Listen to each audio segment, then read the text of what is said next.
नमस्कार। जम्मू कश्मीर और लद्दाख बदलाव की बयार हमारी इस खास पेशकश में आपका स्वागत है। मैं हूं आपके साथ मसरूर फैजी।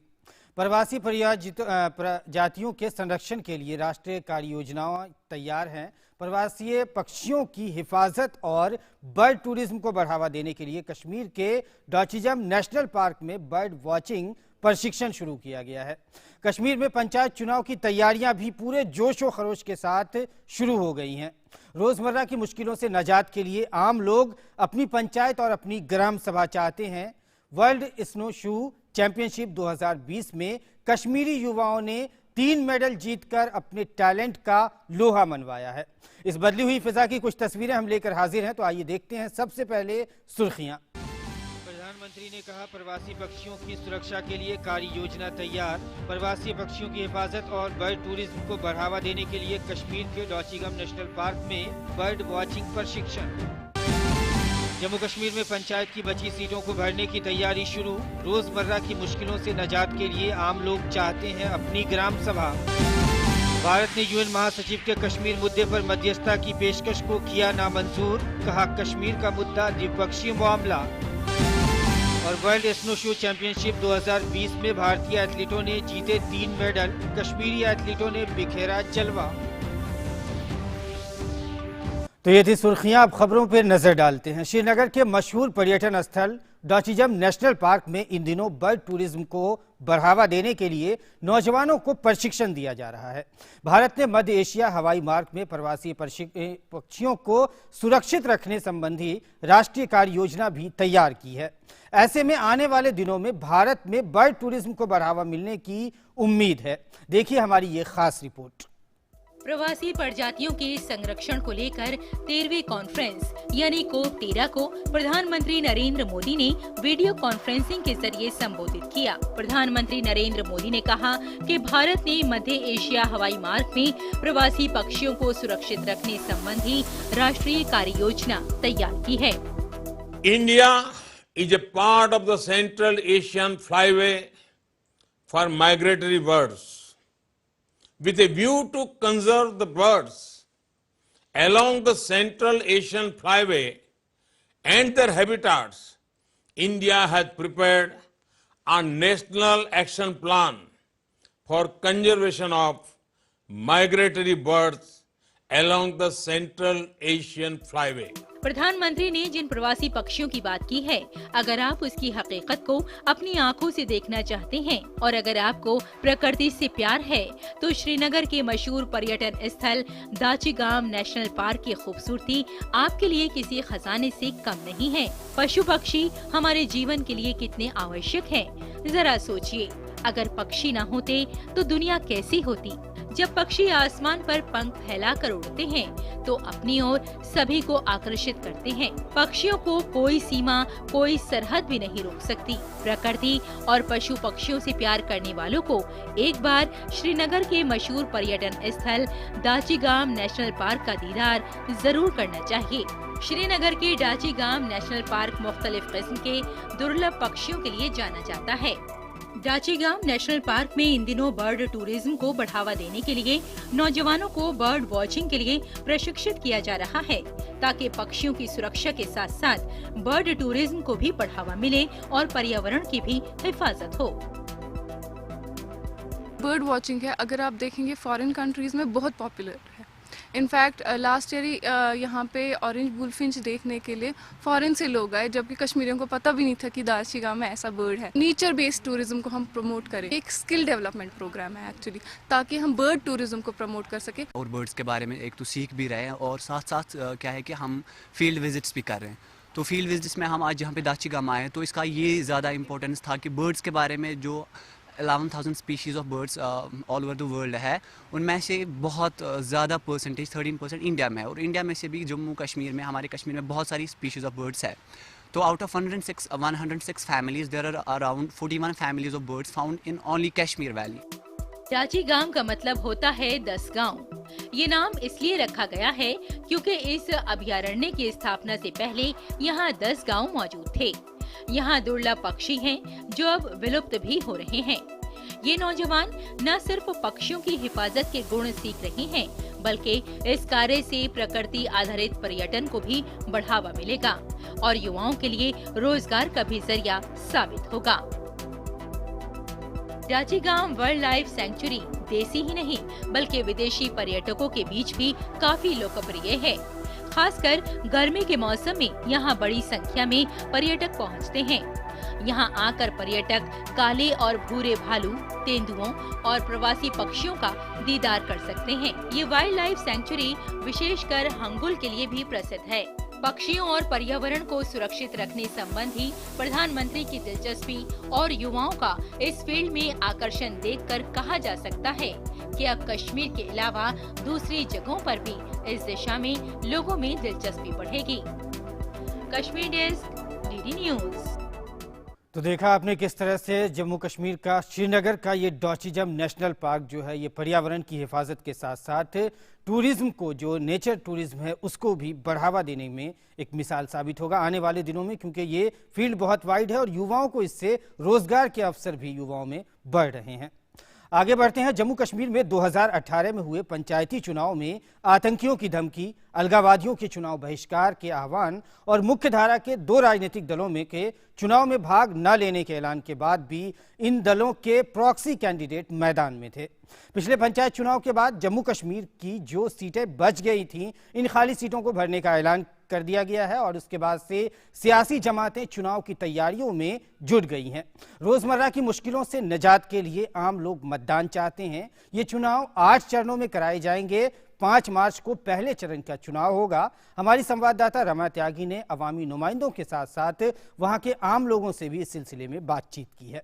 कश्मीर में बची हुई पंचायतों के चुनाव के लिए 5 मार्च की तिथि घोषित हो चुकी है और किस तरह से पंचायतों के इस चुनाव को देखते हैं गांव में बसे लोग, उन्हीं से हम जानते हैं। इस वक्त हम कोम अहमदपुर गांव में मौजूद हैं और यहां के सरपंच हमारे साथ मौजूद, इन्हीं से बात करते हैं।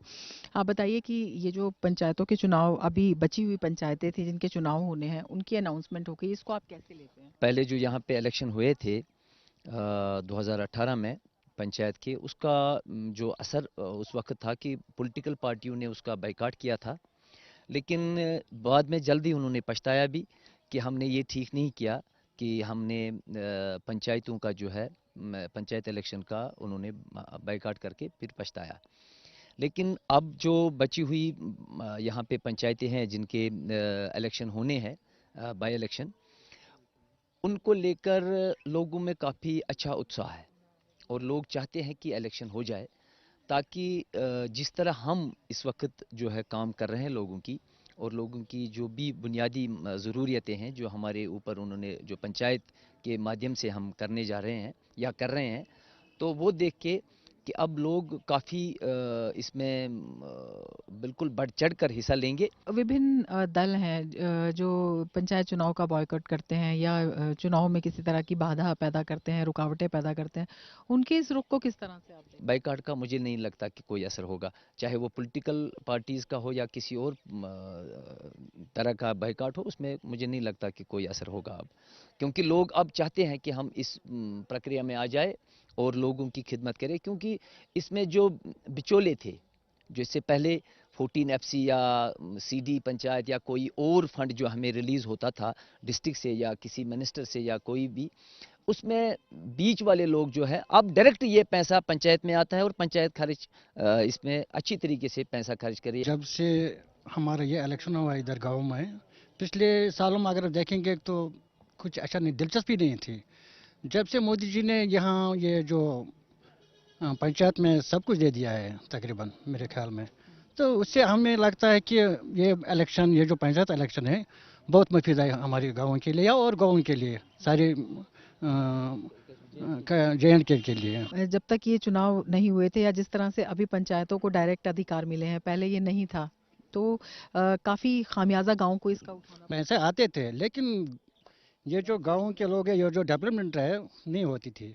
लेकिन जब मोदी जी ने इस पर कदम उठाया है, तो मेरे ख्याल आप देखते रहे हमारे गांव में कितनी काम हो रही है, इस टाइम इधर भी हो रही है, सब सड़कें बन रही है, बहुत अच्छा रहा। जो पीछे पैसे आया है वो बड़े नेता ने खाया है, जो आज वो पैसे आएगा वो सीधा हमारे घर आएगा।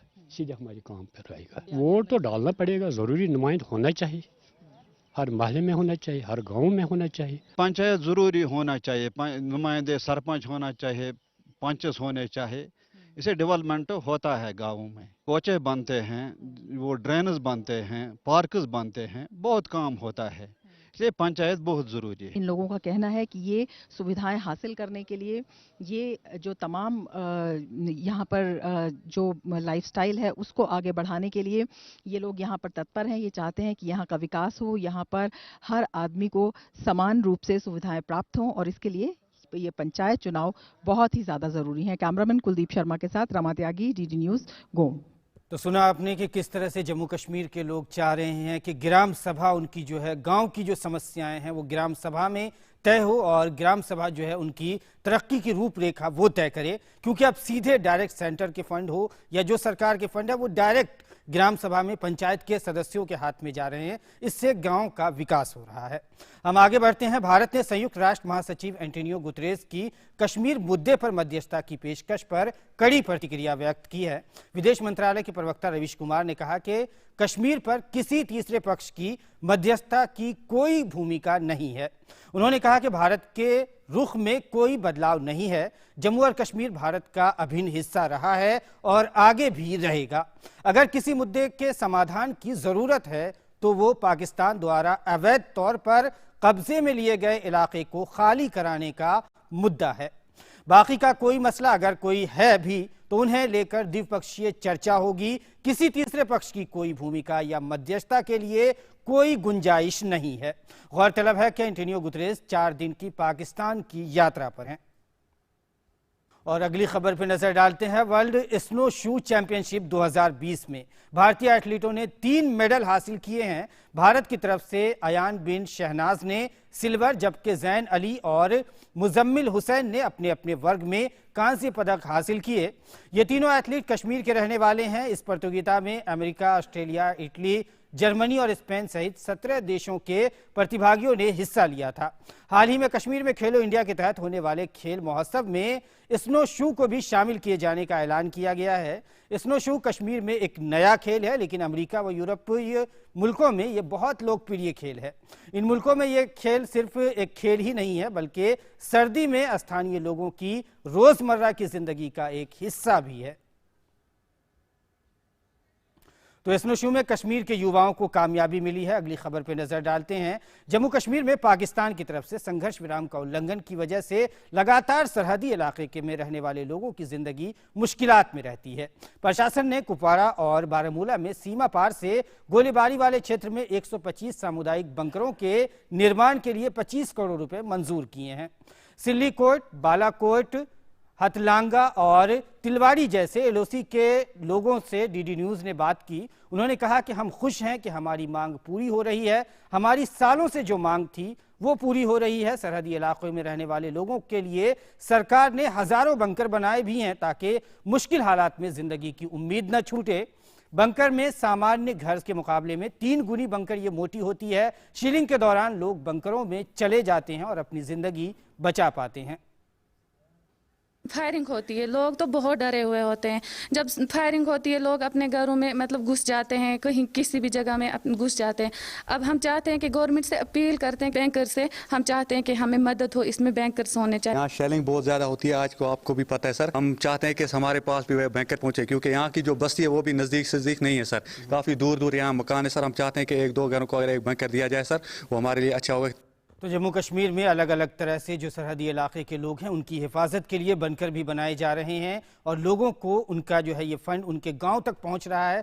पंचायत के जो इलेक्शन थे वो इसीलिए हो रहे हैं ताकि ग्राम सभा का जो है विकास हो सके, गांव का विकास हो सके, चाहे वो सरहदी इलाके हों चाहे वो दूर दराज के इलाके हों। तो आज की हमारी इस खास पेशकश में बस इतना ही। इजाज़त दीजिए। नमस्कार।